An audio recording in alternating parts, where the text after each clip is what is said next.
Buenas tardes, profesor. Voy a empezar a hablar de mi línea de tiempo de la hora de la evolución humana. Bueno, comenzamos con el periodo de la Arbórea desde el 15 millones de años hasta el 6 millones de años.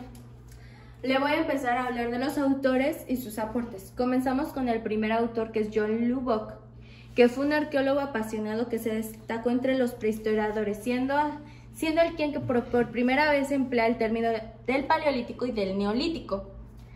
El periodo paleolítico abarca desde los orígenes de la vida hasta el surgimiento de nuevas técnicas agrícolas. Se implementó el uso de herramientas como piedras talladas, huesos, cueros y maderas. El paleolítico empezó del 6 millones de años al 10.000.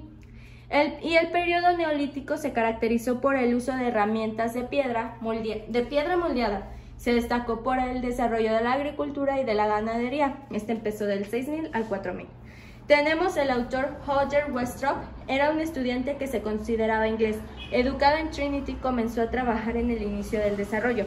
Él dio a creación el término intermedio mesolítico, que se ajustaba a sus modelos de los ciclos. Suponía que los pueblos eran en su conjunto igual de inteligentes y capaces de desarrollar sus artefactos. Este empezó del 10.000 al 6.000. Christian Jorgensen, quien desarrolló el sistema de las tres edades basado en su función de materiales y utilizado en los artefactos, ya sean piedra, bronce o hierro. Así dividió los periodos de la edad de los metales, que termina en el 3500. Otro autor es Christoph Keller, quien se hizo llamar Cristóbal Celarius. Fue un historiador alemán y profesor de la retórica e historia. Se dedicaba a la traducción y publicación de textos latinos clásicos. Él propuso los 3 volúmenes de la historia: la antigua, media y moderna. La antigua, que comienza del 3500 al 476 después de Cristo, de la media del 476 a 1492 y la moderna de 1492 a 1789. Bueno, él propone el inicio de la Edad Antigua como en el inicio de la invención de la escritura, la Edad Media con la caída de Constantinopla y la moderna desde el descubrimiento de América hasta la Revolución Francesa. Tenemos otro autor, que es Eric Gobsawin. Ha descrito un ciclo corto cuyos linderos están entre la Guerra Mundial y el derrumbe del Muro de Berlín, proponiendo así la edad contemporánea 1789 a 1989. Tenemos otro autor, que es Jean-Francois Cois. Estudió la filosofía en la Universidad de La Sabana. Había interrumpido sus estudios al estallar la Segunda Guerra Mundial, pues el autor señala que la ciencia es el diagnóstico del estado del conocimiento y de la tecnología, proyectando así la modernidad, y explica que la sociedad contemporánea tiene una transformación. Así señala la nueva etapa, que es la posmoderna, en la que se establece una innovación científica en 1989 al 2021, hasta nuestra actualidad. El autor Bernard Browder habla de ubicar los sucesos históricos, llamando así la temporalidad periodo largo, que es la prehistoria, y el periodo corto, que es la historia. Continuamos con los climas, que tenemos el Mioceno, que es el periodo de 23 millones de años al 5.8 millones de años. Plioceno, del 5 millones de años al 2.6 millones de años. Pleistoceno, del 2.6 millones de años al 10.000. Holoceno, del 10.000 a 1760, y el Antropoceno, de 1760 hasta nuestra actualidad. Todos estos climas tienen una era llamada Cenozoica, que indicó hace 66 millones de años. Y esta se extiende hasta el día de hoy. Su nombre significa vida nueva, ya que el mundo en este lapso de tiempo alcanzó su configuración actual y surgieron las formas de vida moderna. El periodo terciario empieza desde el Mioceno hasta el Pleistoceno, y el cuaternario abarca desde el Holoceno hasta el Antropoceno.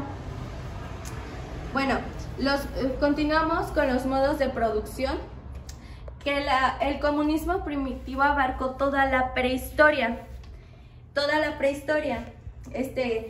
y es aquella forma de organizar la producción de bienes y servicios de una economía.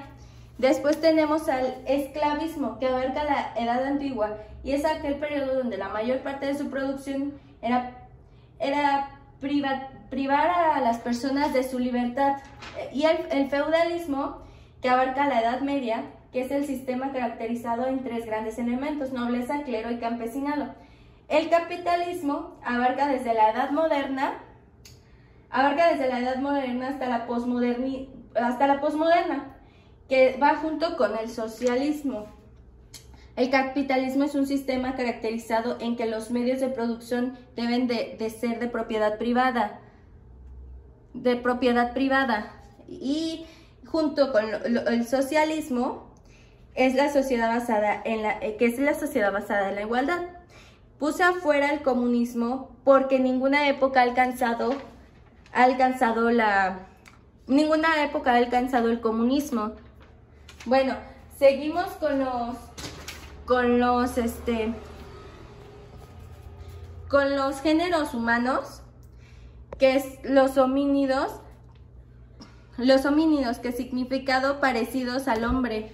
Son los significados, el significado es que es parecido al hombre. Es una familia de primates catarrinos con capacidad para andar sobre dos pies en posiciones erguidas y dotados de inteligencia y habilidad manual. Vivían en los árboles, eran fuertes, estaban hostiles hacia algún animal peligroso. Tuvieron que bajar de los árboles y bajar al suelo y se hicieron más vulnerables. Sus características físicas eran que eran adaptados a la vida silvestre. Eran primates grandes con un peso de 48 kilogramos a 270, con cuerpos robustos y bien desarrollados. Acortamiento de las extremidades superiores y de la evolución de la mano hacia una mayor funcionalidad. Continuamos con los tropos. Este duró de 13 millones de años a 5 millones de años. Continuamos con los tropos. Su significado era cerca del hombre. Comían hierbas, frutos secos e insectos. Pues se bajaron de los árboles que tenían el espacio geográfico era en África y son cutáneos. Sus características eran músculos faciales poderosos que se insertaban en una cresta sagital similar a la del gorila. Se modificaba su cuerpo como la cadera y se vuelven vivípedos. Este empieza de 7 millones de años al 2 millones de años. Seguimos con Pithecus, que es el mono del sur. Se llama así a los que habitaron en África, que empieza de 4.2 millones de años a 1.1. Su nombre se dice Deyal Austral del sur y Pithecus del Simio. Vinieron en lo que hoy en día es un territorio de Etiopía, Chad, Kenia, Tanzania y Sudáfrica.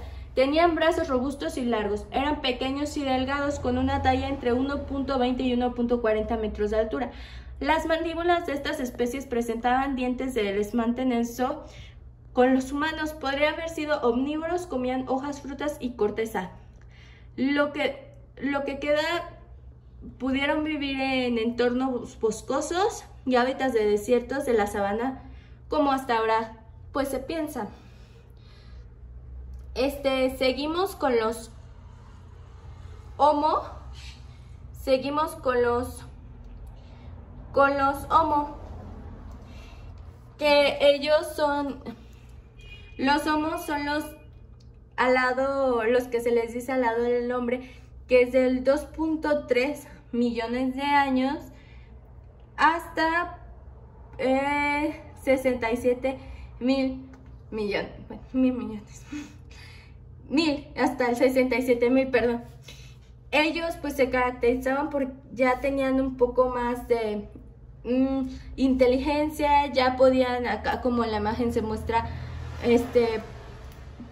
pues tenían más características de inteligencia. El Neandertal, seguimos con el Neandertal, que como la palabra lo dice, viene del alemán, como acá dice que es el hombre del Valle de Alemania, está compuesta del apellido neandertal y que quiere decir del valle, que empieza del 800.000 al 15.000. Y ya terminamos con Homo sapiens, que es el hombre que piensa. Esta especie de homínido es la más reciente del género Homo, que incluye al ser humano actual. Este pertenece a los primates de la familia de, pues como lo dije ahorita, homínidos, que se refiere a la especie de la evolución humana. Y esta es hasta de 315.000 hasta pues lo que tenemos en la actualidad. Y eso sería todo. Y ya esta sería mi línea completa.